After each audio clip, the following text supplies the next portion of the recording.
Hello, everybody. Welcome to a new episode of the Dissenter. I'm your host, Ricardo Lopes, and today, for a second time, we have Dr. Herbert Gintis on the show. And he's also now a patron of the show, so thank you a lot for your support, Dr. Gintis. And we've decided on having a second interview to talk basically about altruism and self-interest revealed through lab and field studies of human behavior. So that's basically the title of the episode, and we're going to focus mostly on chapter 3 of one of Dr. Gintis's books, The Bounds of Reason, Game Theory, and the Unification of the Behavioral Sciences. So, Dr. Gintis, thank you a lot again for coming on the show. Well, it's great to be here. Okay, great. So, last time, I guess that it was toward the end of the interview, I asked you what you meant by rationality or reason, and I guess that to start off this interview, we should go back to that question and talk again a little bit about it, because this is very crucial, and also to understand later in the interview some of your criticisms of disciplines like social psychology and so on. So in game theory you talk about rationality as preference consistency. Could you explain what is that about? Sure. The term rational pushes people's buttons all over the place because it has an everyday meaning. The everyday meaning differs for every different person. There's no, if you look in the dictionary, you don't find some wonderful overall definition. And people disagree with each other about what the term means. For instance, some people would say, if I eat cereal for breakfast, that's irrational. You should be eating eggs for breakfast. But in economics, and it has turned out that about certain people like John von Neumann and Oscar Morgenstern and Savage defined a concept of rationality, which is a very minimal concept. But it's applicable and it's totally mathematically consistent. And every book that I've ever written on the topic, I go in great length to show that this concept is mathematically rigorous and very simple. And I'll say basically what it is. This is, you're a rational decision maker if you have transitive preferences. That is, if you prefer A to B and you prefer B to C, then you prefer A to C. Because if you prefer A to B and B to C and C to A, you just go around in circles. You're not making any rational choices. Right. So if you add a few things to that, very few, you get a whole model of behavior in which people maximize something like their expected utility. And and it's a probabilistic concept because when you make choices, you're choosing what they call lotteries. That is, they don't have fixed outcomes. If you decide to go to a certain restaurant for dinner, you're not sure whether the chef will be the good chef or the bad chef. So you got a lottery. So you go there. Sometimes it's a good chef. Sometimes it's a bad chef. So basically, rational decision theory is a choice among lotteries. That is, situations where you're unsure of the outcome. Different outcomes have different value to you. And you try to get the best offsetting possibilities. And there are really two ways to think of that kind of rationality. One is called instrumental rationality. Mm-hmm. Instrumental rationality means when you have a task, you want to achieve the task. And you're rational if you choose the best means of all the available means to get that task done. So, for instance, if you want to go to work, you choose the route which is the fastest route. Mm-hmm. Or the safest route, or the cheapest route. But it's very clear that you have transitive preferences, because if one is better than the second, and the second's better than the third, the first is better than the third. But most choices that human beings make are not instrumental.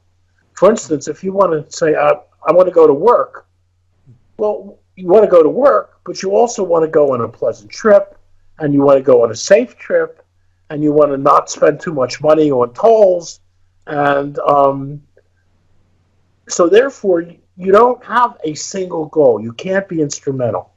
You have to trade off among all these possibilities. Some days you'd like it to be a beautiful trip. Other days you'd like it to be a fast trip. And that's the concept of rationality that's used in economics. It's called formal rationality. And by the way, if you're formally rational, you need not be instrumentally rational. You're not choosing one thing and trying to maximize it. You're trying to trade off a number of things. Mm-hmm. You see, for instance, suppose you're in the subway in New York City and some guy faints. What do? Well, you have a complex choice among a number. You don't want to dirty your shoes. You think the guy may be faking. He's going to grab you when you go over. You want to get home because your wife is cooking dinner. You've got 100 things to do, and you have to trade off among them. And one of them, or some of them, will say, go help the guy who's in trouble. And others will say, well, that's not what I want to do today. So that's formal rationality. Now, the thing you have to know about this concept of rationality is it applies in economics almost all the time. There are wonderful examples of so-called non-rational behavior. For instance, the so-called Ellsberg paradox, which I won't go into, or the LA paradox. People don't always behave in the way that I just described. Mm-hmm. But when they don't, it's very rare. And it's very interesting from a psychological point of view of what's going on, that they have these intransitive preferences. And but it's, you know what it's really like? It's like if you have a psychologist that does vision studies, mm-hmm. and their optical illusions, you've seen those. You probably have some on your show. If not, you should. Yeah. Now you look at this optical illusion, and you know that this shade is the same as that shade. You absolutely know it, but you cannot see it. Mm-hmm. So these visual paradoxes are very important psychologically, but that doesn't mean you don't see right. It doesn't mean human beings can't see right because look, they mistake this. It's like that with rationality. There are certain very important deviations from that a story I just told, but they're in everyday life they're really quite unimportant, and you can assume that people are rational. That is, that they have transitive, consistent preferences. The only other discipline that really uses this concept of rationality is biology, and there it's really instrumental, because what does any organism come to maximize? Answer: fitness. So if you're a fitness maximizer, you're always choosing the thing which most enhances your fitness. And therefore, in biology, of course, if you study economics and biology, you're very much at home, because you have these two disciplines have analytical cores that everyone in the world studies the same way. If you can go any economics department in the world, and you get the same textbooks that you do in the United States or in Portugal or wherever. Mm-hmm. Same thing in biology, especially population biology. But disciplines that don't use the rational actor model that I described, they tend not to have any analytical cores at all. They just have a bunch of different theories. It's almost like art. You go to the art museum, you see all sorts of different stuff. It's really great. But nothing unifies it.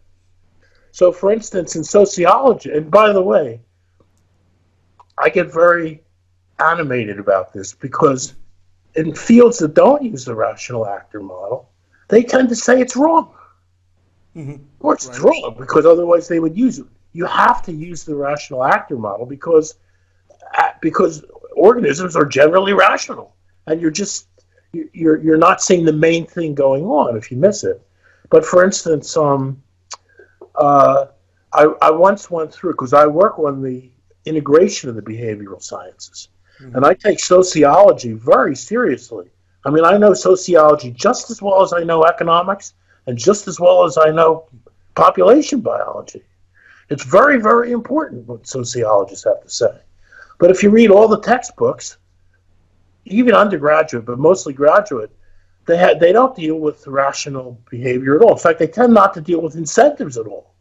They assume that people are motivated by norms, but not by incentives. That is, if they behave differently, they'll get different payoffs. Mm-hmm. And if you look at the textbooks, when they don't deal with the rational actor model at all until chapter 13 or something, and then they say it's wrong. Now, I have seen 100 critiques of the rational actor model. Not one of them is worth anything. They're all simply wrong. So I want to stress that, and the reason why sociology and social psychology don't have core disciplines is because they're ignoring the most important part of behavior, which is it's rational. Mm-hmm. So that's my point about and by the way, the usual thing is rational means you're selfish. Mm-hmm. No, it doesn't mean anything of the kind. You can I rationally give money to charity all the time. I love it. I'd rather give money to charity than spend more money on dinner. Mm-hmm. Because people are moral individuals, and they behave morally as well as in self-interest. And you have to trade off between those, and that's what the rational actor model gives you. So yes, that's the reason that I crusade about the rational actor model is if you want sociology to be a discipline with a core, that is, with some analytical set of principles that everyone in sociology learns, you have to include the rational actor model. Now, that makes it clear. Just because you have a core doesn't mean that the core is correct. The core in economics is not correct. It has mistakes. And that's how we can move forward. You can move forward if you have a core, and then you take pieces of it and say, this is wrong, and we're going to replace it with that. Mm-hmm. Then you get progress. But in fields like sociology, there's no progress. You can read Aristotle, and you can read St. Thomas Aquinas, and then you go read Talcott Parsons and Durkheim, and they all say different things. So you say, what? Well, I'm going to make my own new theory. It's Christomathia sociology, and it's better than all the other sociologies. And that doesn't happen in economics or biology.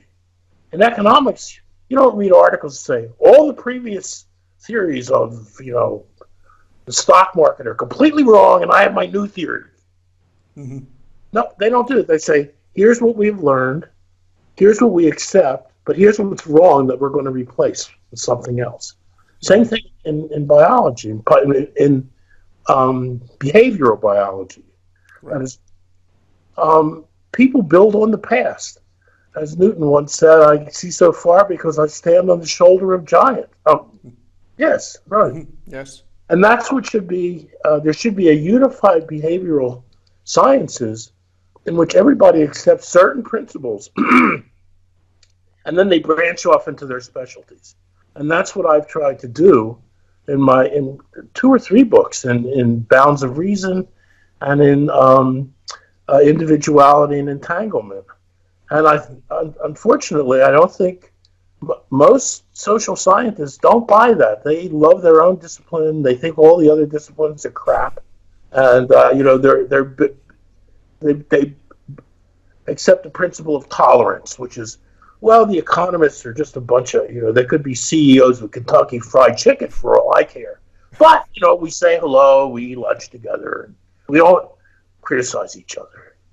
Well, I don't believe that. I don't believe in tolerance.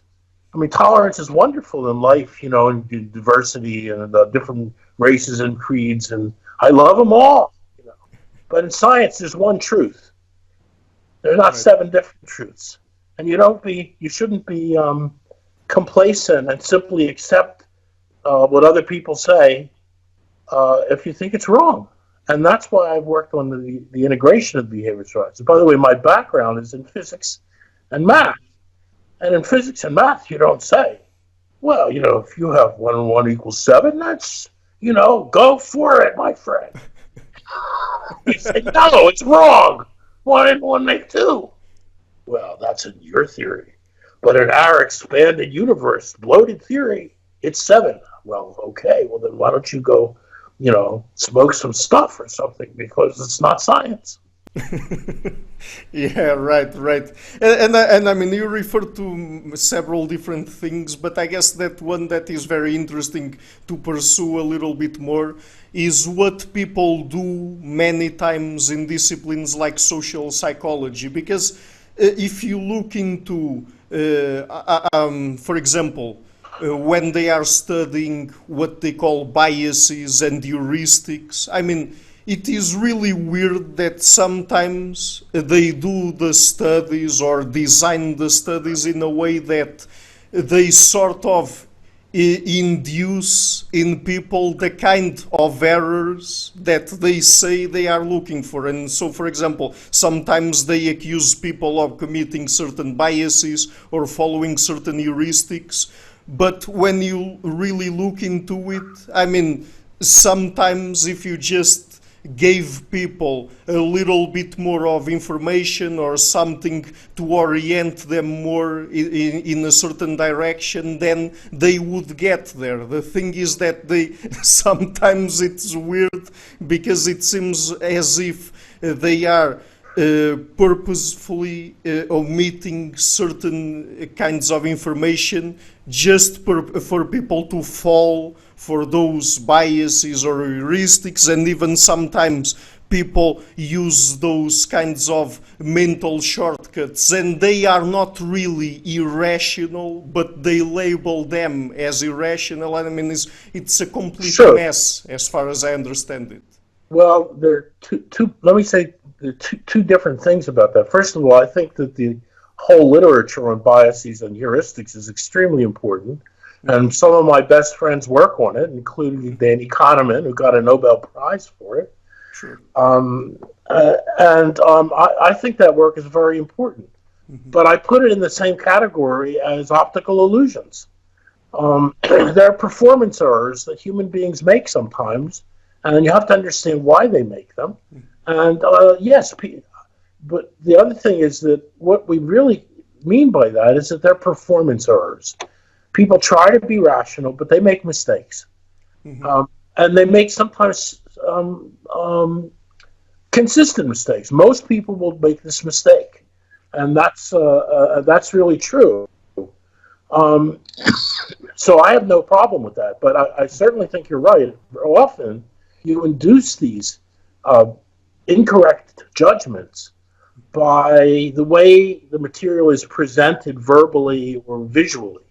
And you have to distinguish between, how people live their everyday lives and make decisions, and these specialized situations where you set them up so that they're going to make a mistake. And a lot of, by the way, Gert Gigerenzer, who's a wonderful social psychologist, German social psychologist. Have you interviewed him? Not yet. You should. He's magnificent. And what he has worked on is the same stuff as Kahneman and Tversky, that is different biases, most important being representational bias and others. And he's worked with doctors because doctors have to make decisions based on information, and they don't understand, I forget what it's called now, the frequency of a behavior in general affects the decision you make as to whether a given disease is present or absent. Oh, I think it's the availability heuristic, I guess. Okay, let me give you an example, if you will. Mm-hmm. If you take a test for AIDS, HIV, and it's 90% accurate, and it comes back positive, does that mean you have a 90% chance of having AIDS? And the answer is no. Here's the problem. A very small percentage of people have AIDS. Mm-hmm. If you take 1,000 people, 10 of them may have AIDS. Mm-hmm. Well, actually, say one. 1 in 1,000 will have AIDS. But if you test them with a 90% accurate measure, you'll find 10 have AIDS. Because there's 1,000, and it's 90% accurate, so it's 10% inaccurate. 10% of 1,000 is 10, so you have 10 positives, but only one actually has AIDS. Right. So the probability you have AIDS if you test positive with a 90% accurate test, the probability you have it is 1/10, not 9/10. And that's what Gigerenzer has worked on. And it is a bias because you're not taking into consideration the frequency of the behavior as it starts in general. So there's all these things about that. But generally, I just, when people say, oh, Kahneman and Tversky, and they've all shown that people are irrational, that's just completely ridiculous. Human beings are the most successful, except for maybe cockroaches and bacteria, most successful species. And well, we're all rational, you know. It's unbelievable. Yeah, and I mean, I guess that since the Enlightenment or something like that, people have this sort of vision about or view about reason and rationality as if if people don't follow or don't think in a way that lead them toward scientific truths, let's say, then they are irrational. But I guess that maybe is a problem here when people interpret that literature and say that it proves that people are irrational. But that's not the best approach to have it, I guess. Well, you know, I've given you the thing about most academic or scientific approaches to behavior is we don't know a lot about how people behave. We've only really studied it for 50 years. I mean, in economics, when I studied economics, in fact, 10 years ago, I was reading the leading textbook for graduate students in economics. It didn't have a single reference to anything empirical. It's all theory. And that's what people did. They did all theory. I mean, until very recently. So the theories are not totally developed. Now, I got off on a tangent there because I wanted to say something else. Well, let's move on, I guess. Yeah, let's repeat your question, maybe. Oh, okay. My question was basically if you think that one thing that could be influencing people when they interpret the results that come from social psychology, for example, and the literature on biases and heuristics, and then they say that proves that people are irrational. It's just that the idea of rationality that they have in their minds is that it operates as if it leads people towards scientific truth. Oh, yes. Or something like that. Well, that's ridiculous. Yeah.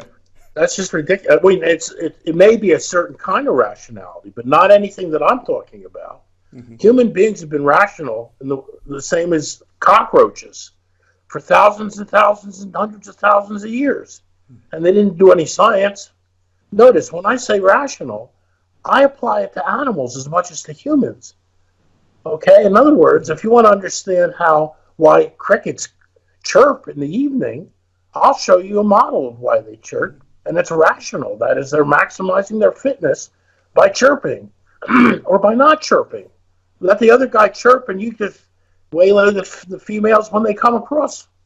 So all of population, basically all of animal behavior is applied rationality theory. How is this animal maximizing fitness by behaving a certain way? So the idea that you say it's irrational not to be scientific, well, tell me about that to a spider. You know, a spider isn't scientific, but it does fine.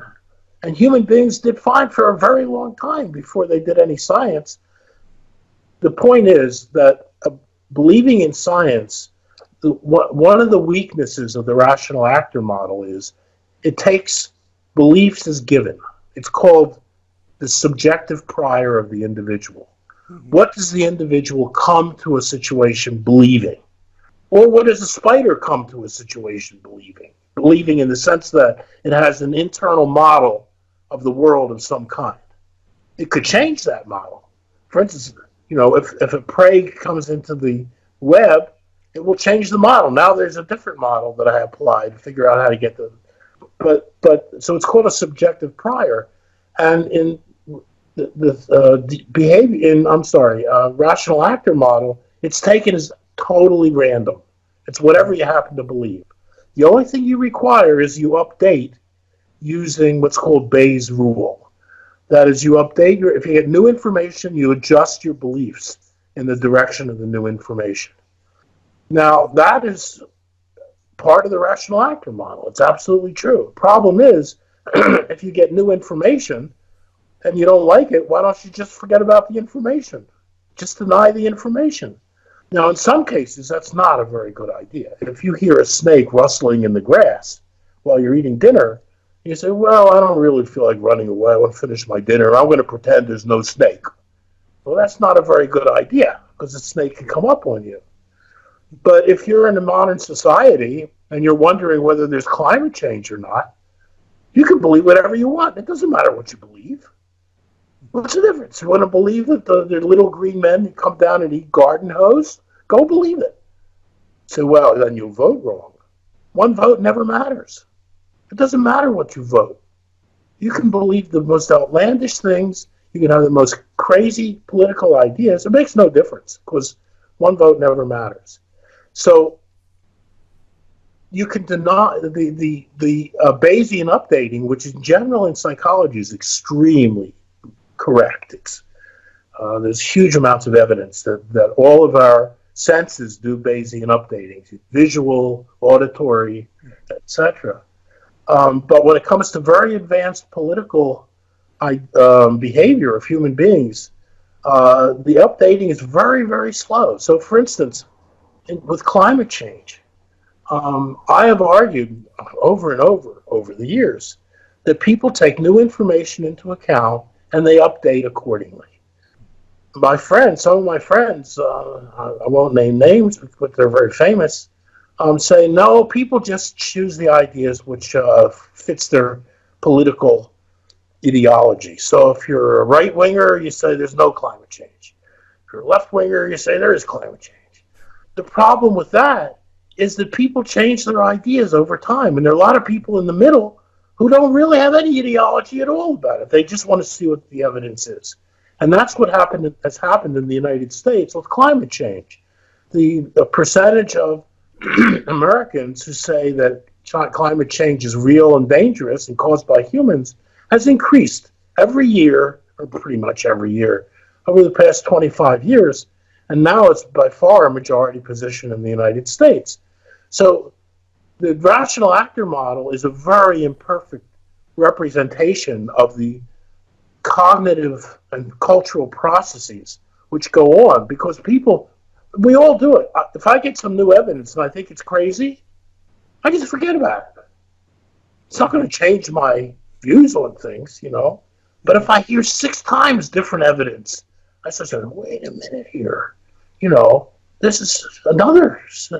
Now, some people, of course, say, well, they're all evil. They're all Democrats, they're all Republicans or something.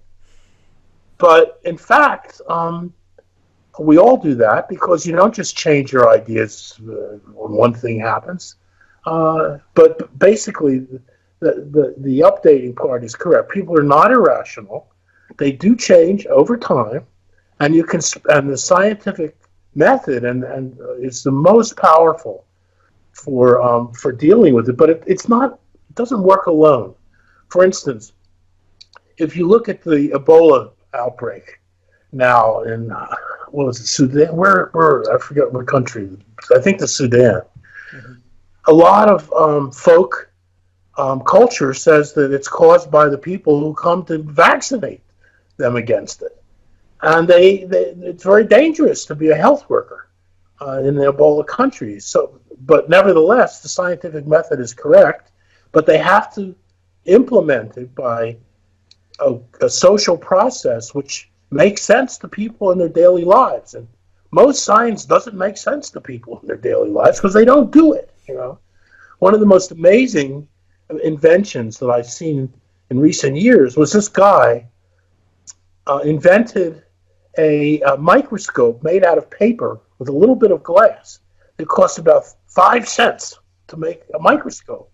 But you can take this microscope into a very poor community, say in Africa, and when you say they're germs, and you need public health in order to avoid getting hurt by germs, they say, "What's a germ? Give me a break." There's one more crazy idea, a germ. He said, "Well, watch, look under the microscope." See, and they show them and say, "Okay, I see." So the social process is much more complicated than the rational actor model, but it's the rational actor model is what we can stand on to move forward in other directions. Without that, you have no standing at all. Yeah. Mm-hmm. Yes, and I guess that this issue that people have when they think about how we do science and how people that are not exposed to science are not able to arrive through reason or rationality to those same conclusions. I mean, it's as if people believe that we have some sort of mechanism operating in our minds that without us being exposed to the tools of science and to the scientific method and learning all of the different methods and approaches that we need to learn in order to be scientific, that there would be some thing operating in our minds that would be detached from the rest and that would leave us toward the objective truth or something like that. Right. It doesn't seem to make any sense to me. No, I don't think. Most of the scientific ideas that I accept because I believe other people who say they're true because they've worked on it and they're the experts. Right. I'm just like everybody else. I don't know that. I mean, does brushing your teeth prevent cavities? Well, I never did a study of it. I never even saw a study of it. I have no idea whether it's true, but my dentist tells me it's true, and I trust my dentist. When scientists say they're climate change, I can't even evaluate that. And I have read several books on it, and I know the scientific method. Give me a break. I don't know whether there's... These guys spend all day long, every day, for years and years, and they agree on a certain conclusion, and I believe them. Now, same thing with the vaccines. I mean, I believe the scientists who say that vaccines are safe. The people who are anti-vaxxers say, "Oh no, it's big pharma, and they just want to make more money." And I believe, some crack. I believe this guy who says it's fake. And I say, well, what? Well, he just wants to make money too. What do you think he's doing? He's making millions of dollars going around telling people that vaccines are bad. Oh well, then it's the conversation ends at that point, because so I think it's very cultural. The reason people accept science is because it has worked in their interest in their lives, and therefore they say the scientists are truthful, and they believe the scientists. If they do not, if it doesn't work in their life, or something works better for them, then they'll believe what's better for them. You can believe in creationism or intelligent design because it doesn't really matter. And it fits your religion very well. So that's not irrational. It's not irrational to have beliefs which make you happy. It's only a problem if those beliefs also hurt you. But lots of things that people choose hurt them. They smoke, they're obese, they don't take their medicines. So nobody says rational. The idea that people are rational means they do what's in their own best interest is just completely wrong. I mean, everyone knows that. Right. Okay, so let's talk now a little bit about the kinds of games that we can use in experimental and lab settings, let's say, to understand a little bit better certain aspects of human sociality and, Sure. and things like altruism. But before we get into the specific games, earlier in the interview, you referred to a very important thing that I think we should explain here, that is, So you said that many people have this idea that in order for people to be rational, they have to do things that are self-interested. And I guess that we should clarify here the difference between self-interest and self-regard and other regard, because they are not mutually exclusive. Right. Generally, when I write, I don't use the word self-interest at all. I use self-regard. Mm-hmm. Something is self-regarding if it affects only you. Mm-hmm. Self-interest means it's in your interest to do it. Now, for instance, I think being altruistic and helping other people and giving to charity are self-interested. They're not self-regarding, but they make you a happier, better person. Make you a moral person, and by the way, happier. There's a lot of evidence on this. People who are outgoing and help others and are unselfish tend to be happier than people who, try to maximize whatever they get in terms of personal self-regard. So yes, it's very important that people can be self-interested. Meaning what? People are self-interested in the sense that they do what's best for their overall conception of the good for themselves and others. But that includes altruism. I mean, it's quite clear. Economics was really it's very, very interesting that economic theory assumed self-interest for so many years. Of course, it's not true anymore. I mean, if you students in economics don't learn that people are selfish, self-regarding anymore. They do have that assumption in some models, but let me make it clear. In a market situation where all you know is prices and you don't know who you're dealing with, it's just anonymous people that you trade with. You go to the supermarket, you don't know who's running it or anything. You just buy and sell. People do behave self-regardingly in those situations. They don't take into account when you buy something from the shelf in the supermarket, you're not saying, well, I'm really helping the people who made this product. Now, sometimes you are. You can buy coffee that comes from Brazil, and it's good for the farmers, and etc. But mostly, you don't know anything about anybody, so you're selfish. Mm-hmm.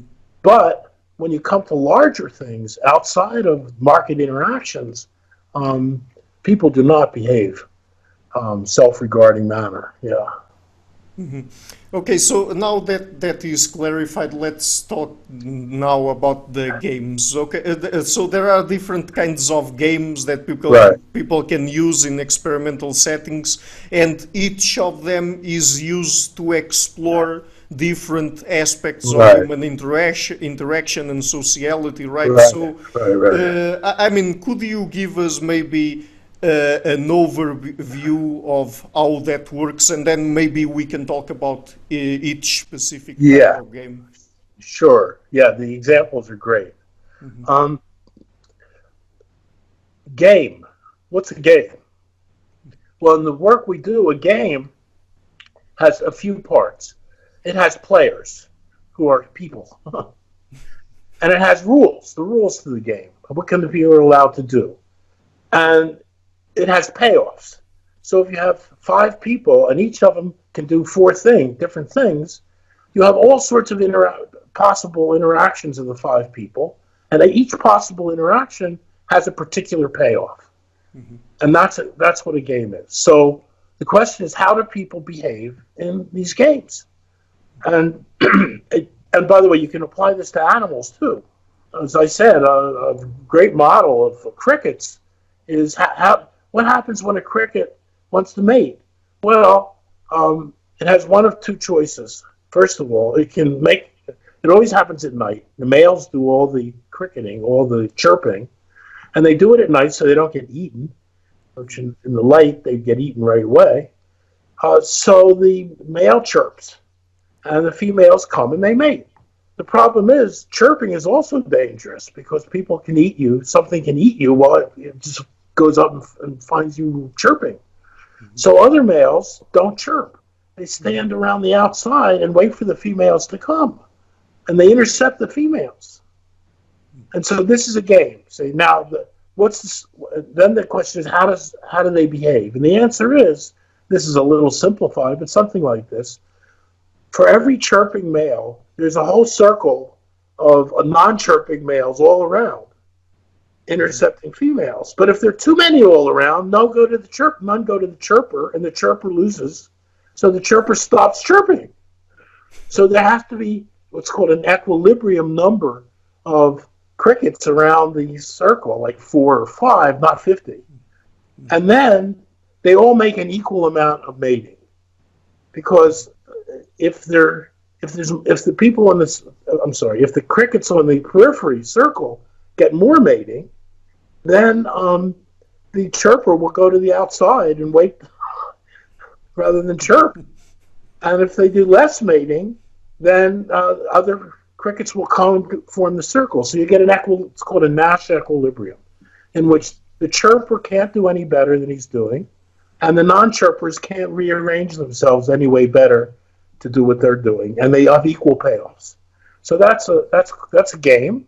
You can see what the strategies are. 2 strategies: chirp, go to the peripheral, or third, go somewhere else, search around somewhere else for a better situation. And the payoffs are mating. You mate or you don't mate. So that's an example of the games with animals.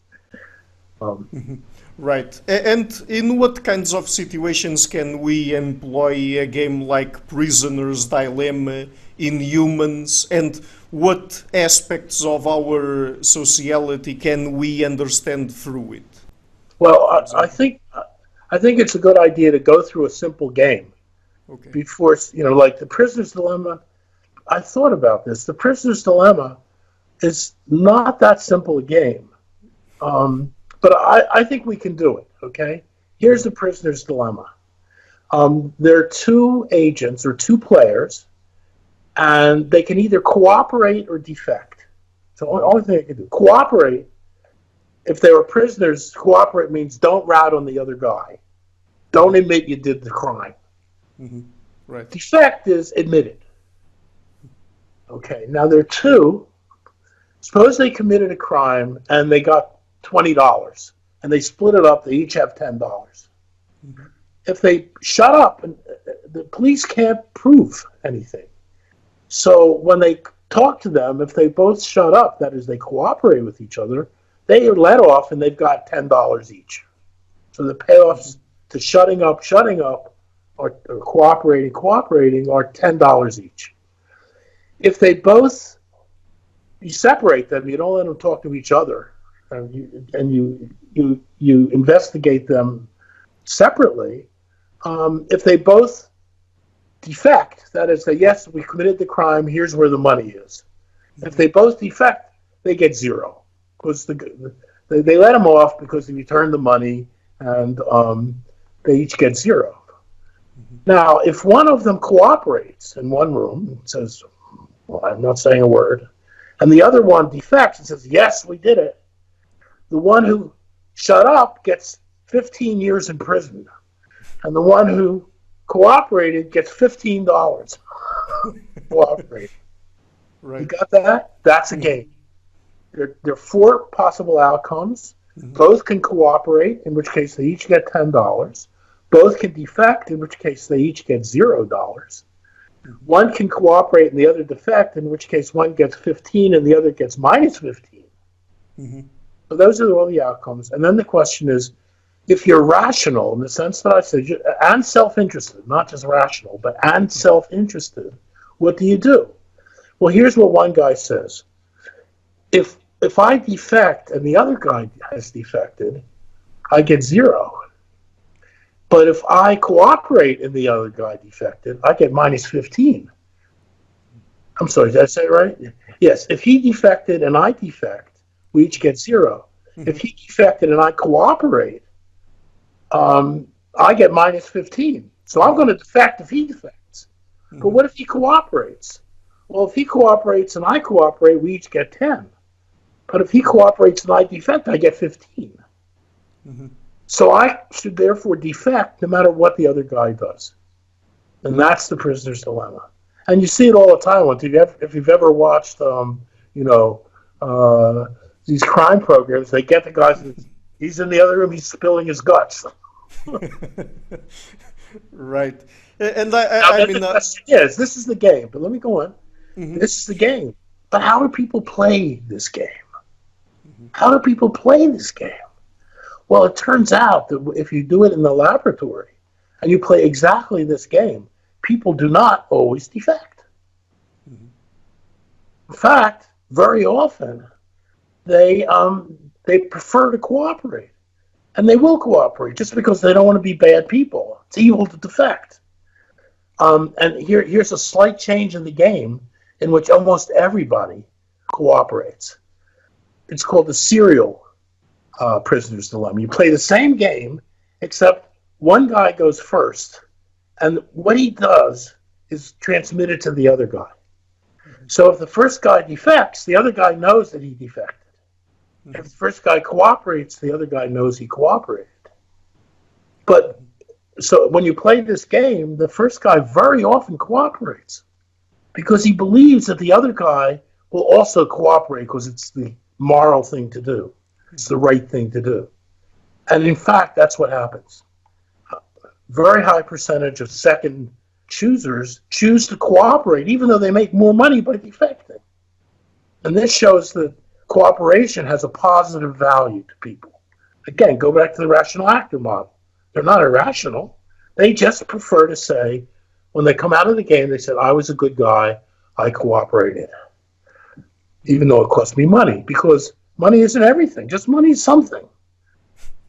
Okay, so that's a good example of showing how altruism works. That people do prefer to cooperate very often, even though it's costly for them to cooperate. Materially costly for them to cooperate, but psychologically superior to have done the right thing, quote unquote. Does that make sense? Yes. And this happens in the real world all the time. And people in everyday life cooperate all the time about things. When you get to an intersection in your car without a light, people go in the order they came. If they didn't do that, there would be crashes all over the place. Why do you behave according to that way? If everybody else behaves that way, you don't have to. You can get away with it because they're waiting around, So at any rate, yes, that's a very good example of altruism in the lab, and also you do it in the field. Mm-hmm.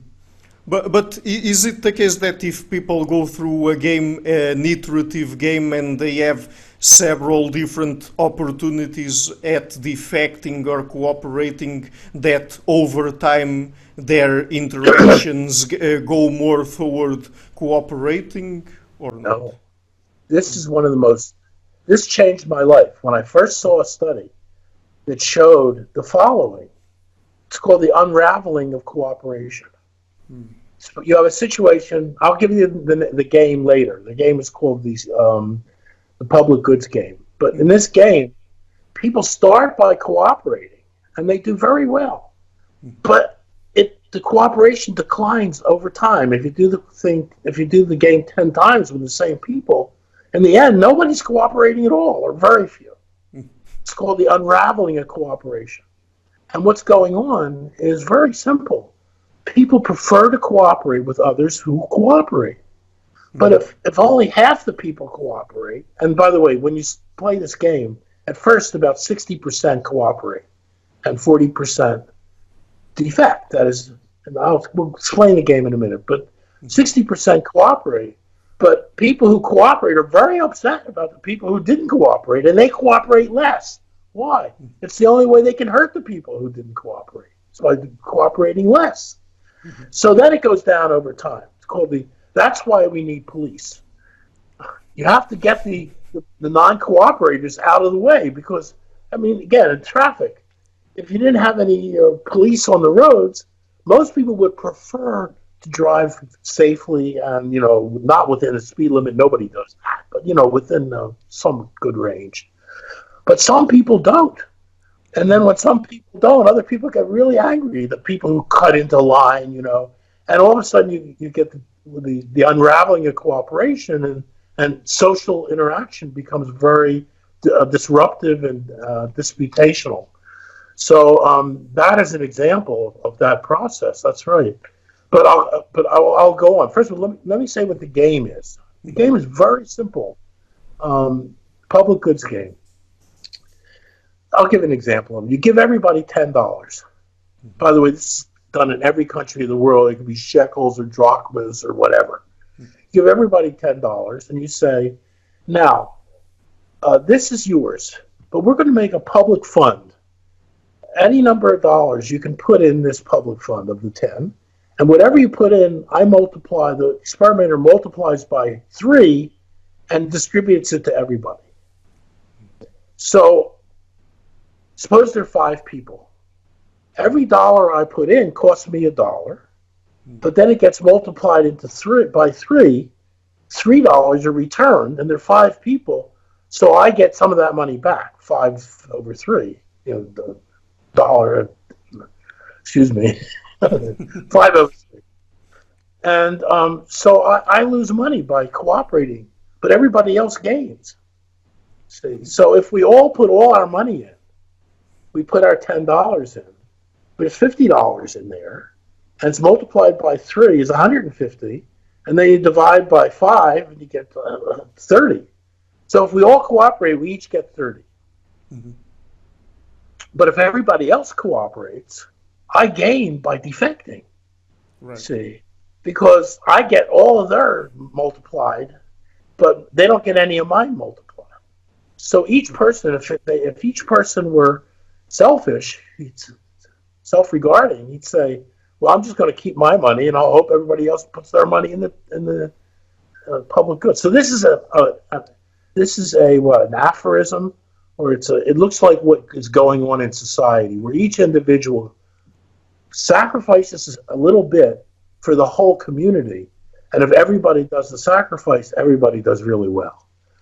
But as soon as some people start defecting, free riders they're called, they're not cooperating, things fall apart, because that's what happens in the game. At first, 60% put their money in. Well, let me put it this way. Some people put in all their money. Some people put in none of their money.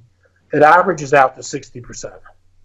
But then the people who put in their money, 100%, or 90 or 80 or 70, say, well, we only got 60 back, and I put in 80. So I'm not going to put in 80 the next time. I'm going to put in 60. But then the average goes down to 40. So it unravels. Now, the study that I said changed my life was done by a very famous researcher named Ernst Fehr and colleague and co-authors or his research group, and he did a public goods game with punishment. Now, I should say first, all of my research has centered on punishment. Even though I talk about cooperation and altruism and this and that, the most important thing that beings do to create a good society is they punish each other for their deviations from good society. Not the government, people in their daily lives. The government only comes in special cases where, individuals can't do it. If you have a serial killer, you're not going to go punish them. You say, bad person. bad. So you do have still room for, the government or state. But people punish each other. Now, this is the social goods game with punishment. You play 20 rounds.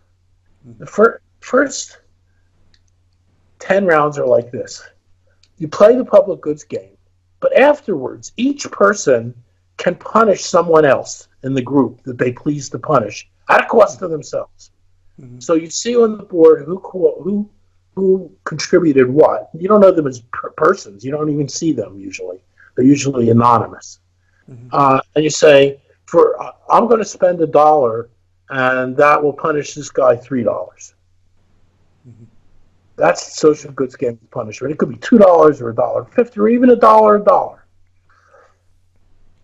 So what happens then? The first round, 60% cooperate. But the good cooperators tend to punish the people who didn't contribute. And on the next round, the people who didn't contribute, some of them say, well, maybe I should put a little money in here because I'm going to get punished. And so the next round, it goes up to 70. And on the third round, it goes up to 85. And by the 10th round, it's up to 95% of the money being put in because people are being altruistic by punishing. Sometimes people think altruism is being nice. No. Sometimes altruism is being nasty to the people who are nasty, right? So that's what's going on. Then everyone's told, okay, now we're going to continue playing the game, but now there's no more punishment allowed. So you're up to 95%. The 11th round, and by the way, okay, on the 11th round, it drops down to 40% from 95. And then it goes down to zero, close to zero by the 10th round, the 20th round. So the punishment's doing the job. Now I should mention, what happens on the 10th round? The last round of punishment. They know that it's the last round of punishment because they've been told there's going to be 10 rounds with punishment, 10 rounds without punishment. So in the 10th round, the people who put money in, only because they're afraid of getting punished, they could think this, well, no one's going to punish me on the 10th round because the reason they're punishing me is so I'll cooperate. Mm-hmm. But it can't work because they can't punish me again. Mm-hmm. So if the people who are cooperating because they think they're going to be punished, and they think punishers are motivated by some social good on punishing so all can benefit, they will then effect or free ride on the 10th round, not the 11th. But they don't. What people think when they get punished is not the punishers are trying to create a cooperative society. They think the punishers are pissed off. And they're going to be pissed off and they're going to punish me as long as I continue behaving this way. And they're correct. This is a very important point. I gave the name to this. It's one of the things I'm proud of. Strong reciprocity. In 2000, in a paper I wrote in the Journal of Theoretical Biology. Strong reciprocity is the willingness to punish others at a cost to yourself, even when there's no plausible chance that you will benefit from that in the future. It's purely altruistic, but it's negative altruistic. You're hurting people. And that's altruistic because it creates cooperation. Part of the reason you cooperate in society is because people around you, your neighbors that are looking at me, throwing my garbage over the fence, they're going to get back at me. And that's the way society works. And by the way, this worked when we were hunter-gatherers, long before there were prisons, long before there were judges, long before there were police. There were no police in those days, but if there was a malfeasance, some guy is screwing up, they would get together as a group and they would punish him collectively. So this is a very, very punishment. By the way, this is so interesting to me. If you read a sociology text, the idea of revenge, vindication, retaliation, oh no, that's pathological behavior. You don't tell your kid, well, if Johnny hits you, you go hit him back. Now, some people do that. But, mostly you don't. You say, don't keep away from Johnny. Revenge, vindication, retaliation, these are pathological. But they're the most human behaviors there are. If you go to I often tell my students, go to the movies. There are two kinds of movies, love movies and revenge movies. Ladies like the love movies, and the guys like in the revenge movies. Arnold Schwarzenegger runs around. He has this idyllic family, and some bad guys come in and kill his dog and his wife. And the rest of the movie is Arnold Schwarzenegger killing everybody in sight.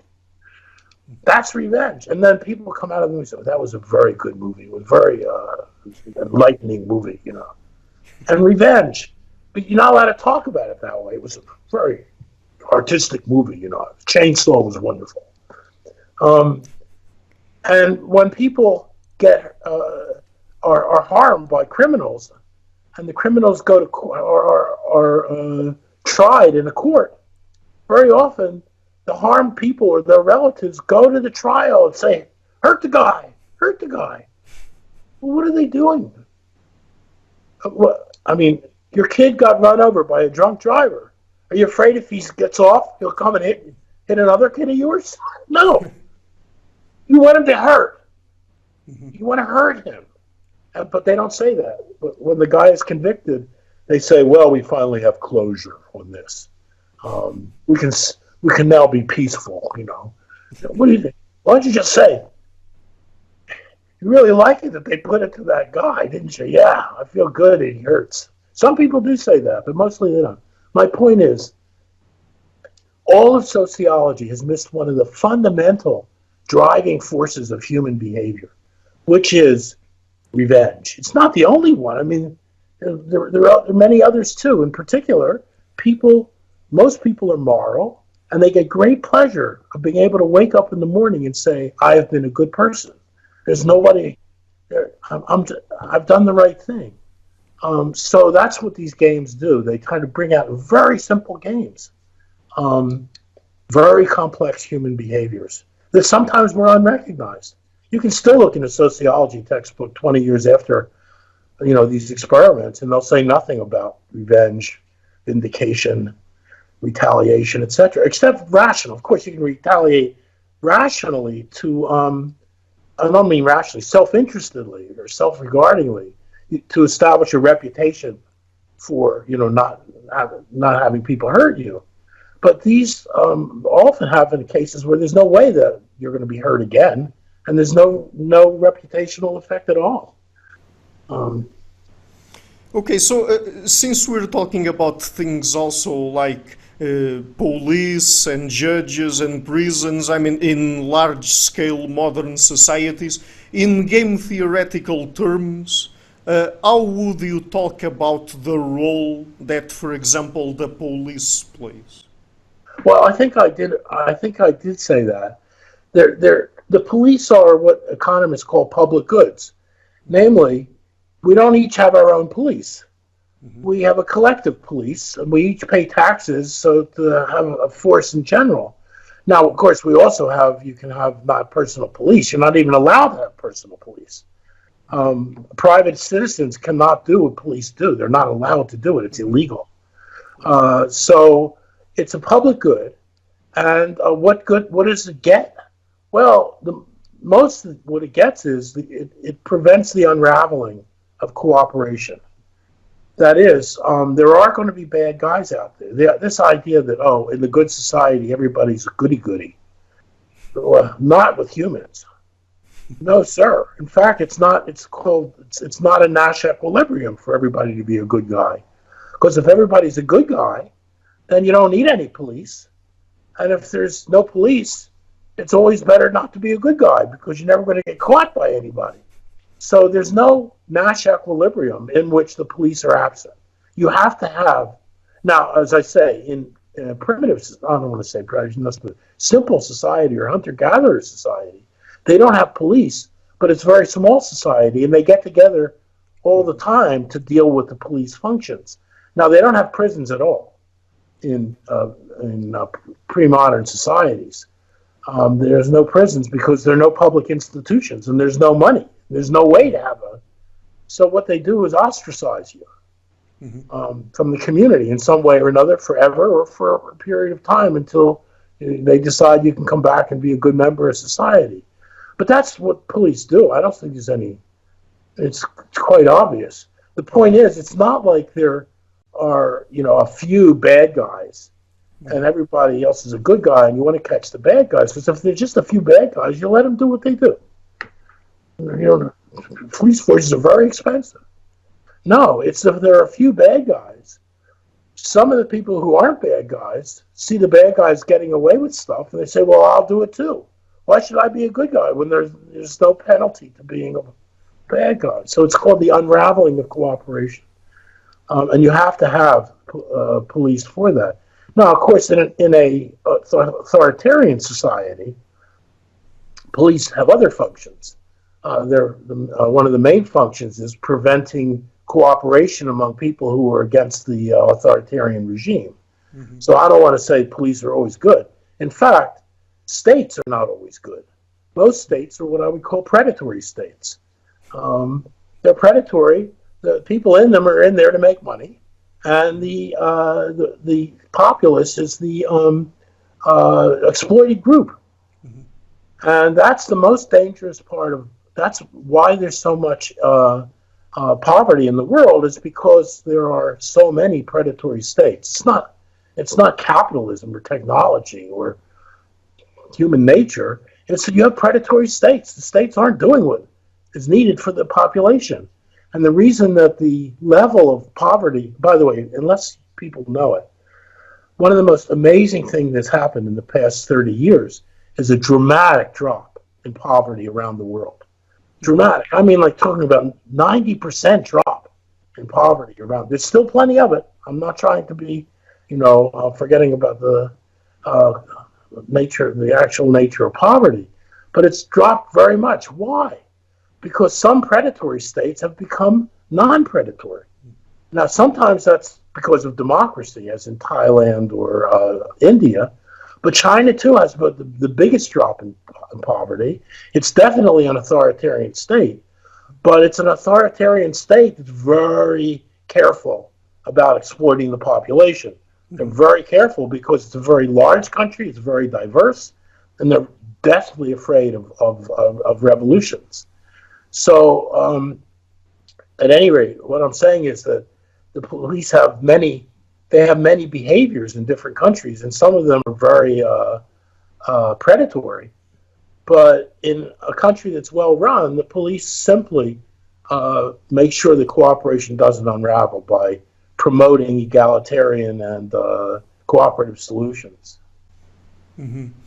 Okay, so let's now talk about another kind of game that is the Ultimatum Game, and I guess this is a very interesting type of game, particularly as far as I know, when people test people from different cultures and different societies. They get some large differences in terms of how, for example, the amount of money that people consider a good offer and they accept from the other person. Because, for example, as far as I know, I guess that in weird societies, or at least in North America, people tend to offer something like 40% or 50% of what they're given, and people accept those kinds of offers. But there are other non-weird, more small-scale societies where they seem to be more similar to what we would call Homo economicus, and if the person that is going to give the money is offered $10 and they only give $1, the other person accepts the same. So I guess that's very interesting to talk about that, and also particularly because of the cultural differences. Yes, okay. First of all, I want to say that's not true. There's no society where they offer one and it's accepted. Not that, at any rate, let me start at the beginning. One of the things we did in our work was we did the Ultimatum Game and some other games in 15 small-scale societies around the world. In Africa, in Latin America, in Europe, in Asia. We had hunter-gatherers, we had small-scale horticulturalists, we had Mongolian herders, we had we had all sorts of different types. There was no society where Homo economicus ruled. None. Now, and there were big differences, but they're not the differences you would think. Okay. There was no society that offered less than 30%. Did I say what the Ultimatum Game is? I did not, so let me say that first. No, not yet. Okay, so let's say what the game is. There are two players. They don't see each other. It's totally anonymous. Player one is called the proposer, and he's given, say, $10. Now, in some societies, there's no money, so you have to use something other than money. But let's say it's money. He's given $10, and the experimenter says, over there's some guy, and he's called the responder. You can offer him any amount of money from $1 to $10, and if he accepts it, he gets that money, and you get what's left. So if you offer him $3 and he accepts, he gets 3 and you get 7. But if he rejects, you both get 0. And that's the game. That's all there is to it. Now, if you're self-regarding, you will accept anything because it's better than nothing. So you'll accept $1. And if the proposer thinks you're self-regarding, and he is himself self-regarding, he will offer you $1, and that's called the Nash equilibrium. You offer the guy $1, he gets 1, you get 9, you go home. By the way, it's not repeated, just once. Okay. But it turns out that in no society do you find more than very few responders or proposers who are self-regarding. The proposer may think you're self-regarding, but he's not. He still wants to give you a fairer share, so he offers you 3 or 4 or 5. Even if he thinks, not because he's afraid you're going to reject the offer, because he thinks it's the right thing to do. And if you're a responder, and some guy offers you 1, almost always he'll reject it. Why? Because it makes him happier to stick it to the other guy to lose 9 than for him to get 1. He can go home and say, I stuck it to that guy. He tried to offer me 1 and I rejected it. Now, here's what's going on. You say it's anonymous. You don't know the other guy. Neither of them know each other, but they know themselves. When the game is over, you go home and you have to say what you did. And if you say, well, he offered me 1 and he got 9, but 1's better than nothing. No society did anything like that. The Machiganga Indians of the Peruvian Amazon, they had the lowest offers. They're pretty low offers, average of 3, and nobody ever rejected anything. Because in that society, it turns out culturally that people don't reject offers. You're not allowed to reject it. It's very dangerous to reject an offer because it creates animosity. Right. And you can have big feuds and battles.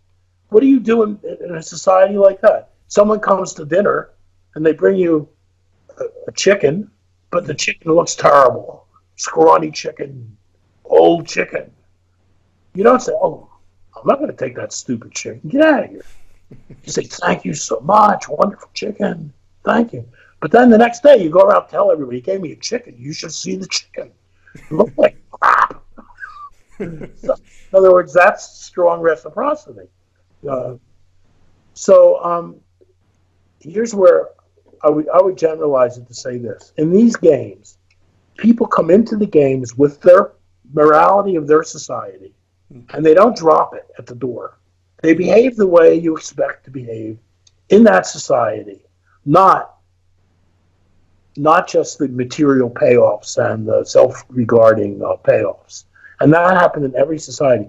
There were societies. One of the groups we studied they were whalers. They were highly cooperative because they went out in these boats with 15 or 20 people and they caught these whales that weighed as much as 150 people. So they shared. They had complex ways of dividing up the prey so that everybody's happy. So they're very cooperative. And in that society, people made what are called hyper-fair offers. The proposer wouldn't offer 3, 4, or 5. He'd offer 9 to the other guy. Right. And he would be rejected.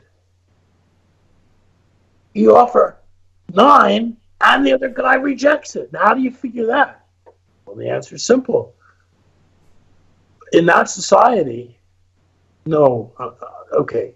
This is just hypothetical. I'm mixing two societies up. But in that society, there's competitive gift giving. That is, people become high-statured by giving to other people. But they only accept if they're in need. In other words, if your life is okay and you don't need any gift, you don't want any gift. You don't want the other guy to be socially superior to you. So what's going on in this game is the responder is saying he thinks he's such a big shot. He's a proposer. He's got 10, and he thinks he's going to make me feel like this. by offering me 9. So I'm not going to do it. I'm going to reject it. I went home and say, I didn't need that. It's called a hyper-competitive offer. Reject. So we had all sorts of behaviors showing up like this. There's another behavior that we did not find in the public goods game, but has been found since then, and is very important. It's called the bully. We call it the bully. The bully in the public goods game punishes the good guys.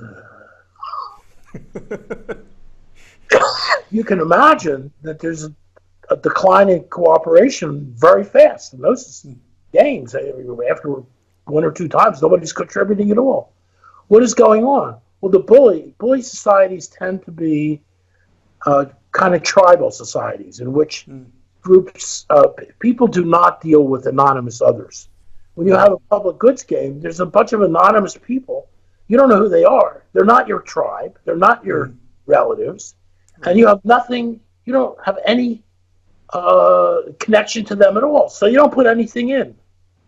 Fuck that. Oh, excuse me. I'm on the air. Screw them. But then they punish you. And then you get really angry. They're trying to impose their values on you. So you punish them back. So in other words, these games can show very complex behaviors, even very simple games. That's what's good about these games, because they're so simple. It's very hard to interpret them any other way. Let me give you an example. The Ultimatum Game. Oh, see, did I answer your question? Yes. There are no societies in which they play Homo economicus or anything close to that. It's simply not done. Even economists, by the way, you'd think that since they learned it in school, that if you play the Ultimatum Game with economists, they will be Homo economicus. No way. They're just like everybody else. Now, there is a famous article showing that economics students tend to be more selfish than other disciplines. I would dispute that. There's a whole bunch of evidence on that. It turns out business school students are. But business school students learn. They learn in school to be greedy. I mean, I've read several articles on this with the business school professors at Harvard, a business school professor at Harvard. They taught them to be greedy. And then you wonder why they turn out to be greedy, because you're creating a whole culture of the firm in which it's perfectly normal to be greedy. Now, you may say, well, isn't that what they're supposed to do, and maximize profits? Yes, maximize profits. But you maximize profits by being a nice guy. I don't mean by being uncompetitive. I mean by taking into account all of the moral conditions that surround your job, your stakeholders, your clients, your workers, your stockholders. And if stockholders hire some guy who will say, yeah, I'm just going to maximize profits for you guys, you should say, oh, really? Why are you going to do that? Why would you maximize anything for me? If you're really greedy, you'll just maximize for you. So even if you're a stockholder, you never hire anybody who says they're going to maximize for you, because they're not. They're just liars. Now, we could go on and on. This is where this game theory stuff leads. It leads to an understanding of complex social relationships that you can't get just by looking out at society without any preconceptions about rationality and strategic interaction. Mm-hmm. So, I mean, maybe we could give a couple more examples of games, but let me ask you this. How do you look at the interaction, if there's any, of course, between game theoretical dynamics in a given society and their culture? Because, I mean, there's that aspect about culture and how culture influences human behavior. I mean, how do you look at it? Do you think that people, because of the ecological conditions, for example, where they live in, that over time a sort of game theoretical system, or they reach a Nash equilibrium in those conditions, and then that's why they behave, and then they come up with a culture that is related to that, or that people can come up with a culture that influences the game that's happening in that society. I mean, Okay. it's a bit difficult, right? No, well, look. Here's a general statement. Mm-hmm. Equilibrium conditions in social interactions are fairly well developed, and I would say if you read one of my books, you'll find a lot about that. Equilibrium is easy. Dynamics is hard. We do economic dynamics. I've written a lot about that, the so-called general equilibrium model and its dynamics. That's hard, but social dynamics are infinitely hard. We don't have any good theories of social dynamics or cultural dynamics. We don't have any good theory of it at all. After the fact, you can justify. Like, for instance, 20 years ago, the idea of gay marriage in the United States would have been absurd. I mean, you could be arrested for being gay. Alan Turing was arrested for being gay, the greatest scientist of his time. Okay. And then all of a sudden, everybody says, "Oh, gay marriage is fine." Now there's some religious groups that disagree, but it happens overnight. Foot binding in China, it was for 1,000 years, and all of a sudden it disappeared. And you cannot point out some material fact like the government did it, or they changed their religion or anything. It happened. We don't know why it happened. But what about abortion? There's not been much change in abortion in the United States in support for abortion rights in 50 years. There has been in other countries, but not in the U.S. Now, I can go and try to explain it, but in fact, we don't have a good idea. The thing I would stress really importantly is what we call gene culture coevolution. Mm-hmm. It's a very long-term theory of how the human race has evolved from its hominid background to the present.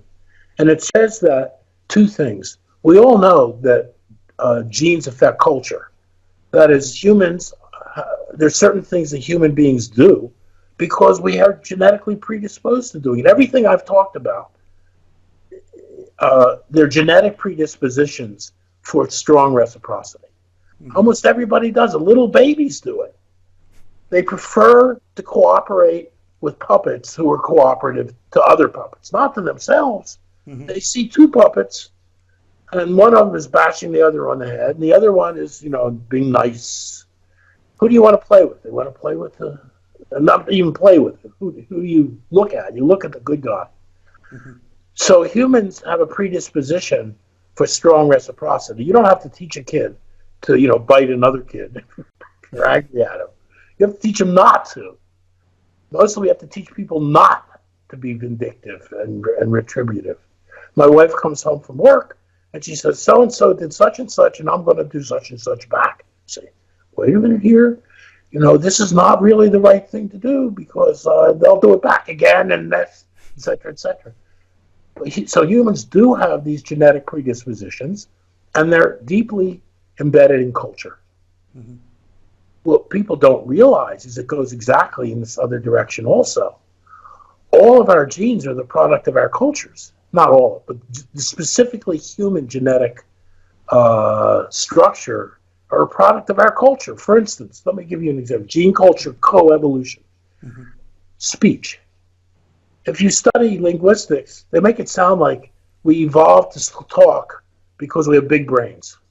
Mm-hmm. So the cultural thing, communication through talking, is a product of the big brain. Problem. Why do you think chimpanzees can't talk? It's because they have small brains? No, they can't talk because they don't have the throat muscles. They don't have the larynx. They don't have the tongue. They don't have the nerves in the face that allow them to talk. So a chimpanzee can make 6 or 7 sounds, You can teach a chimpanzee to communicate with chips. So the chips have certain shapes, and this is the water chip, and this is the food chip, and this is the banana chip, and this is I love you chip. And the chimpanzees play with the chips, and they communicate with you. But they can't say I love you. Why? Because they don't have the physical equipment to talk. Now, the physical equipment to talk is genetic. You're born with the larynx low in the throat, with the tongue, with huge numbers of nerves that go to the brain, or the face. You ever notice that other primates, they have very few facial muscles. They don't communicate with their face. They don't even look at each other. Mm-hmm. Humans' facial muscles are central to everything they do. And when you learn to act, you learn how to control these muscles. So the question is, what's going on? There's only one plausible answer. People started to communicate verbally, and some of them with a few more nerves and a slightly lower larynx. They could communicate a little better, and communicating was fitness enhancing for the group and for the individual. So they were having more children, and their children had lower throats and larynxes and tongues and all that. So our ability to talk and communicate verbally is a product of a culture. The genes are the effect of the culture. So that's gene culture coevolution. And that goes on to the present. It's still going on. Mm-hmm. But I mean, we're talking about very specific things. I mean, things like sure. you refer to language, but it needs to be something that creates a selective pressure on people, right? Yes. I wrote. I should mention that part of my task in integrating or the behavioral sciences is to actually publish in journals in all the behavioral sciences, not just economics or biology. Mm-hmm. But so I had a target article, the lead article in Current Anthropology, which is one of the top anthropology journals, mm-hmm. with commentaries by a dozen other people, anthropologists all, or 10 other people. Mm-hmm. And I dealt exactly with this. It was how did humans come to have the political structure that they have, and what is the role of language in that, etc. And I can't go through the whole thing here, but the upshot is that humans they differed from their chimpanzee ancestors by being by rejecting the hierarchical structure of a chimpanzee society with an alpha male that bullies everybody else around. Mm-hmm. And in chimpanzee society, there's almost no collective cooperation. There is collective defense mm-hmm. against predators, but not that much cooperation in doing anything. And when humans evolved from earlier hominids, the first thing they did was develop weapons. Now, there are no chimpanzee weapons. Chimpanzee can't throw a stone. And they do have some, they do use sticks, to ferret out bush babies and stuff, but they don't hit each other with weapons. They hit each other with fists. And they can't hurt each other very much. But as soon as you get weapons, like not bow and arrows, but flint stones and clubs that you can use, and as soon as what humans can do really well is throw. If you ever watched a baseball game, you'll know that. No, if a chimpanzee tries to throw a stone, it goes wherever. It doesn't even throw. We have incredibly developed muscles around the midsection for twisting and throwing and using weapons. Now, once you can use weapons, there can be no alpha male. Because when he goes to sleep, you can hit him over the head and he's gone. Right. You can't run a society on hierarchical authoritarian grounds when you have weapons until you have developed things like armies and money, etc., which is 100,000 years later. Then you can restore hierarchical relations and coercive. So I argue that early humans needed to be cooperative. They needed a leader, but not a leader who extracted stuff like from the exploitative state, but who was a good leader. with good ideas, who knew what to do. And communication, verbal communication, is being able to persuade people that you have good ideas, was therefore fitness enhancing. And so the whole human development moved in the direction of persuasion, persuasive relations. People not winning by force, because once you have weapons, you can't win by force anymore, because you can be destroyed in no time. By the way, there are fights in chimpanzees or gorillas where 4-on-1, 4 against 1, and they still can't defeat the one for half an hour or so. Eventually they can. But humans, blast, one chop and someone's gone. So you can't depend on authoritarian. And by the way, that that does, when you do get states and money, and you can have hierarchical relations, you don't want to be the leader unless you're crazy, because leaders don't last very long. If you've ever watched any of the movies about the Middle Ages or the early modern period, you go to bed at night, you don't wake up in the morning. Your brother kills you. In other words, it's still extremely dangerous, and you're very susceptible. So that's why they develop parties, because parties can rule, even though individuals in parties can be destroyed individually. So on and on. So what I'm saying is that the culture of persuasion accounts for the development of our communicative abilities, and ultimately for our ability to cooperate in large groups with common cultures. Mm-hmm. So let me just ask you one last question, and also to close that aspect about gene culture coevolution. Do you think that our altruism or our strong reciprocity proclivities, let's say, as a human species, could have evolved through some process of a cultural group selection? Absolutely. Absolutely. Well, that's what I just said. That is persuasiveness.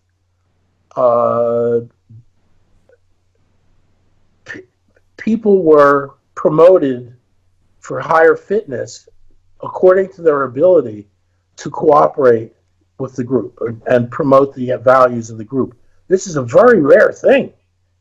Almost no social species do that. Even if they're social, they don't have leaders. So yes, definitely. And then societies that didn't do that, in which they did not develop that kind of leadership. For instance, there was an old theory, I don't want to denigrate theories, it was called Machiavellian theory of evolution, which was that people are politically Machiavellian, and the most evil Machiavellian ones are the ones that win. But I'm overstating it, because the people who wrote other stuff, which I think is absolutely brilliant and correct. That's ridiculous, because Machiavellians are going to lose out to people who are not Machiavellians. So at any rate, yes, I think definitely cultural group selection is exactly what's going on. But that's really true. Culture, humans have culture. Really, what's very important about culture is that it's cumulative. Other animals do have some cultures. They behave in certain ways, etc. And sometimes they have specialized things, like certain groups of chimpanzees will learn how to crack open coconuts. Mm-hmm. But it's not cumulative. They can pass over maybe one generation, but no more, and then things happen and disappears. Humans have cumulative culture, which means we learn more and more over time. That is definitely central to why we are successful as a species. And of course, now we need a new culture, because we're the global hegemon, and we're destroying ourselves. So we need a new culture to deal with that. But I do want to say, and I said this a long time ago, talking to people who do ecology, that don't believe that people are selfish. If you have a good a theory and it's required for the salvation of the human race, most people will come to accept that over time. Don't think you have to just talk about their individual material benefits of contributing to a better world, because that's not the way people are. People have morals, and they do what they think is right mostly, and you may disagree with their morals. If you're a coal miner in Kentucky, your morality may say make more coal for my coal miner friends. So that's still a morality. So yes, we definitely believe it's very important. Cultural selection is very important, but only really in humans. Mm-hmm. And so, before we end, let me just ask you this, since you touched on that point. Is there something that we can learn via game theory or something like that, that we could apply to our modern societies to really create new structures of cooperation to solve issues like climate change, for example? I'm not sure whether you can or not, because the people who are activists and who work on this and the scientists, they come up with new novel ideas, and they don't know game theory. You don't have to know game theory to behave according to the way game theory says. Mm-hmm. It's like, sure, if you want to explain a billiard player why he hits a shot in a certain direction, you may use differential equations, but he doesn't use differential equations. No, we use it to explain behavior. We don't expect it to use it necessarily to engineer behavior. Mm-hmm. Now, well, that being said, there are certain things that a game theorist would bring to a discussion that might be important. For instance, I remember when most of my students, this is many years ago, they believed in universal disarmament. That is, you should get rid of all nukes, and you should do it first. And we can live in a world without nukes. I still know people like that. They said it was criminal that they ever developed the atom bomb. Now, they never read a book about the history of that thing, and they're just talking through their heads. There's no question that that bomb was going to be developed. It's going to be developed no matter what. And that notion of Nash equilibrium is important for that. What you say to people is, look, if there were no country had atom bombs, then any country that developed the atom bomb would be able to rule the other countries. So it's not equilibrium to say nobody does it. What they worked out actually for many, many years, and is still in effect, is mutual destruction. And guaranteed mutual destruction. And you can look and see game theoretically, it is perfectly perfectly reasonable. Now, it's very dangerous because you can make mistakes. You can have wars by mistake, and we almost did have several nuclear wars by mistake, if you read the literature on that. And the only reason that they didn't occur was because people who were supposed to push the button wouldn't push the button. Not just on our side, but the Russians. This Russian general wouldn't push the button because Khrushchev was in the United Nations, and we don't know why, but he was. Khrushchev was in the United States.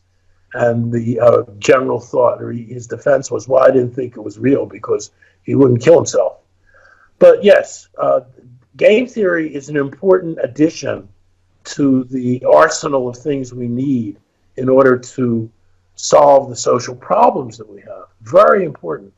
But as I say, and by the way, I think social psychology, I've criticized it because they tend not to use the rational actor model. In fact, I once heard a speaker say this funny thing. He said, people are not logical, they're psychological. Oh, but nevertheless, they've done a lot of wonderful studies, and the applied social psychology is very, very important. But generally, I think it's impossible to talk about psychology without talking about society. So you can talk about vision, you can talk about audition, you can talk about memory, but you can't talk about behavior without talking about society. So I don't believe there should be a special discipline called social psychology. Of course, I don't believe there should be a sociology either. I think we need new ways to divide up the behavioral sciences according to problems you want to solve. And then you get people from all disciplines that are relevant to solving those problems. But they can't solve them unless they speak a common language. And that's what my work is trying to do, to attack the principles of a given discipline and make it impossible to cooperate with other disciplines. Mm-hmm. Okay, very good. So, Dr. Gintis, we've already done almost 2 hours here. Yeah. So, before we go, would you like to tell again people about what are the best books for them to get in touch with your work and learn a little bit more about what we've been talking about here today? Well, I'll tell you, I have a problem, which is I don't write popular books. I don't write them because I don't think that way. So if you're, if you want, what I can say is I've written 3 books that I think people would, and they give great reviews, but they do all have math in them. So people who are math phobic, you can't just read around them. The first one is called The Bounds of Reason. That is pretty heavy, and it's mostly for economists. And it tries to say, what do you have to do to existing economic theory to make it compatible with the insights from political science and sociology? Mm-hmm. And the second, if you're interested in that, you'll see. I mean, you won't believe this, but I have found every discipline has beliefs that everybody shares that are just completely wrong. It also has beliefs that everybody shares that are just completely right. And the problem is the ones that are right aren't recognized by other disciplines. Mm-hmm. So when they should be. So economists there are lots of ideas in economics, there are a number of ideas that are just wrong.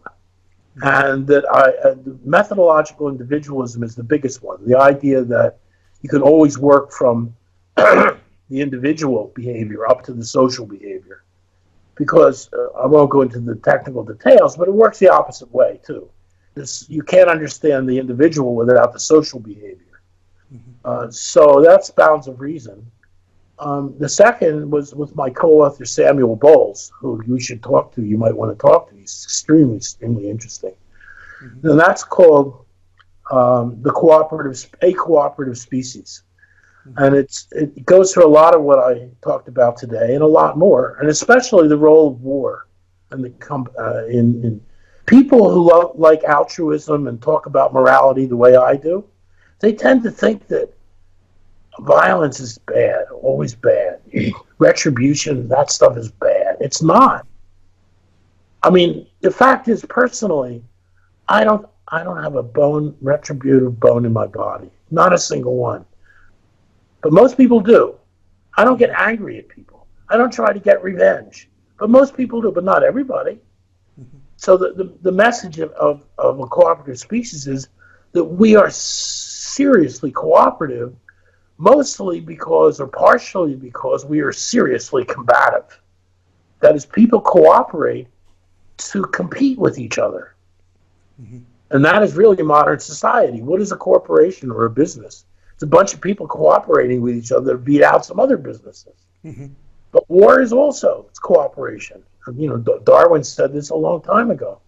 If you cooperate with your other tribe members, you can win battles where people don't cooperate. They have no way to possibly win a battle. So our book says we are cooperative because we're competitive, and we are competitive because we're cooperative. And that these go together back and forth. And again, it has a lot of math in it and a lot of model building, but it's mostly evolutionary biology and anthropology. And people can read it. And you look at the reviews on Amazon, you'll see. And the third I just did, well, it's not just anymore. A few years ago, it's called Individuality and Entanglement. Mm-hmm. And it tries to develop a general, to do the integration I talked about of the behavioral sciences. In particular, it does a model for sociology, which I would call the core analytical model for sociology. It's a great model if you care about equilibrium, but it's not a good model for dynamics because it doesn't have any dynamics. We don't know the dynamics. For economics, we do know the dynamics. I have a long chapter on that. And for political science, I didn't quite pull it all together, but I really have a core model for political theory there too. It's a very complex model. It's a very weird model. But let me just tell you two parts of it which are interesting. Mm-hmm. One, I argue that political theory is about treating society as a game. Mm-hmm. And politics is changing the rules of the game or enforcing the rules of the game. And the reason we're the only species that has politics is that we're the only species that plays games. I don't mean that plays games, that makes up games and then plays them. You can take a 3-year-old child and you can teach them rules of a game. You know, it's a simple game, and they'll play the game. And if you violate the rules, they'll yell at you. You can't do that. That's wrong. You can't do that with any animal. You can't touch any animal game. You can't teach the ultimatum game to chimpanzees. Sure. Or birds. Now, the birds can be very smart, and they can do very wonderful tool-type things, and they can speak. But you can't teach them a game. You can't say, we're going to play this game. Now I'm going to tell you the rules. I call it homo ludens, man, the player. And since we can play games, our whole society is a game. So when we want to change society, we change the rules. So political theory is the theory of how you create games for society at large. And the second thing is, for politics, this is so weird that people just don't get it unless they study the rational actor model. And that is this. Political behavior in large societies is totally moral. It's totally unself-regarding. It could be self-interested, yes, but not why? Well, think first of all of voting. Why do you vote? Well, you may say, I vote because I want this guy to get elected. And you say, well, but if you didn't vote, he'd either get elected or not. It doesn't depend on you. Mm-hmm. Well, what kind of thing is that to say? If everybody felt that way, nobody would vote. And I say, yeah, it's true, but they don't feel that way. That doesn't explain why you do it. And at that point, you have to be careful because they're likely to hit you.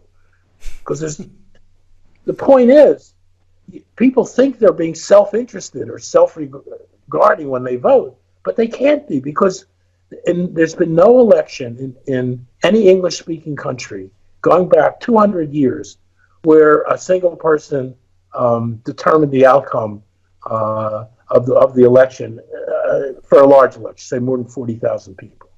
I go through this in my book. What do people mean when they say they're helping someone get elected? That doesn't fit the rational actor model. Mm-hmm. The rational actor model says choose what to do to maximize your goal, whatever your goal is. But no matter what you choose, whether you decide to vote or not vote, it doesn't matter. You can't affect an outcome. So there's a whole realm of social behavior in politics that lies outside the rational actor model. And nobody has ever addressed that properly. So I think that is the... So sometimes people say to me, oh, well, this group is all selfish. The Tea Party, my left-wing friend. The Tea Party, they're all selfish. They just want it for themselves. I say, really? Well, why would they vote if they were selfish? They would never vote. Now, try to explain that to people. They don't understand it. They understand we have what I call distributed cognition over networked minds. Excuse the big words, but it means that we don't have individual consciousnesses. Part of our brain is hooked up to other brains all over the place. So when you say to someone, why vote? You can't change the outcome. That's crazy. I'm helping somebody get elected. How can you be helping if it doesn't matter whether you do it or don't do it? And the answer is it can. I'm not arguing that people are irrational. I'm not arguing that this behavior is in any way irrational, but it's certainly a critique of the rational actor model. Now, in political science or political theory, there are 1,000 papers that try to show why people vote. And they use the rational actor model. Or they make up some other stupid model like, people vote because they think it's their duty to vote. I don't want to go through this, but that's completely implausible. At any rate, so That's what I do in Individuality and Entanglement. Our minds are entangled. Now, the word entanglement comes from physics. If you ever studied quantum mechanics, it's the weirdest idea you ever could imagine in quantum mechanics. And I'm not suggesting quantum mechanics is relevant for human behavior, but I think the title's cute, so I used it.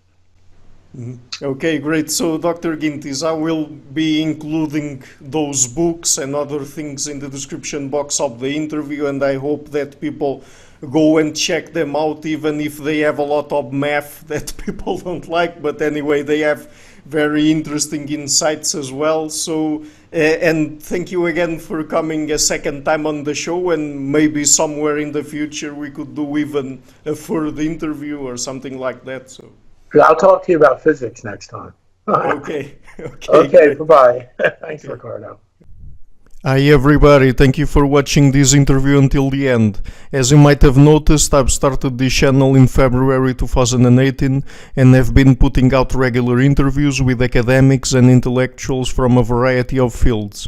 To keep the channel sustainable, I would like to ask you to please visit my Patreon page and to consider making a pledge there. If you don't like Patreon, you also have the alternatives of Subscribestar and PayPal. All of the links are in the description box of the video.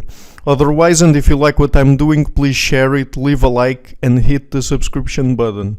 I would also like to give a huge thank you to my patrons Karen Litske, Anne Blanchett, Perel Galarsen, Lau Guerrero, Chantal Gelinas, Francis Ford, Hans Frederick Sunda, Brian Rivera, Lucas Stafiniak, Sergio Gondriano, Jana Eninen, Ricardo Vladimiro, Craig Healy, John Connors, Adam Castle, Vega Gidi, Doctors Jerry Muller, Herbert Gintis, Rutger Voss, and Bo Weingard, and also my 3 producers, Isar Webb, Rosie, and Jim Frank. Thank you for all.